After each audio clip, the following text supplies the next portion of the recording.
otu chịkọtara nke ji ọgwụ mgbọrọgwụ na mkpaaka wee na-agba ọrịa na ngalaba steeti abụ Anambra bụ ndị nke sonyere ndị ogboka n'imerube mmemme ụbọchị eji wee na-echeta ọgwụ Igbo nke afọ bụ 2025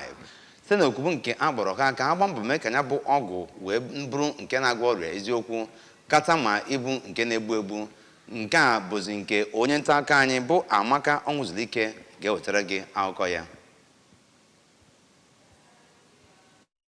Iji wee mepee ya bụ mmemme na ebe ndị ọrụ na-anọ n'Ọka ka onye ode ukwu akawo nke Ministry of Health bụ Dr. Obiageli Uchebo siri na ya chere na ndị a na-eji mgbọrọgwụ na mkpa akwụkwọ agwọ ya bụ ndị ga-amụta ihe nke ga-enyere ha aka iji wee were mgbọrọgwụ na mkpa akwụkwọ wee na-alụpụta ọgwụ nke ga-aba na mba ụwa ma kwudosikwazi ike na ha kwesịrị ka ha mara ihe ha na-akọ dịka ịchịkọta ha ncha ma mee ya ka ọ bụrụ nke ga-adị mma. N'ozi nnọọ ya ka onye National Deputy President Modern Traditional Medicine Practitioners of Nigeria bụ Chief Vincent Ndende kwupụtara n'okike bụ nke mere na ndị Anambra bụ ndị nwere mkpara akwụkwọ na mgbọrọgwụ na ebe ọ dị ogo ma sikwazịa na mkpara akwụkwọ ndị a bụ ndị na-enyere ndụ aka ma na-akwalite azụmahịa ya na ihe ndị ọzọ dị iche iche ma na-ekwuzikwa na ọ dị oke mkpa ka onye ọbụla bụrụ onye nke na-etinye uchu na uche n'ihe gbasara mkpara akwụkwọ ma kwukwazịa na ọ dị oke mkpa ka ndị mmadụ na-etinye uche ha n'ịkwalite ndụ ha n'ebe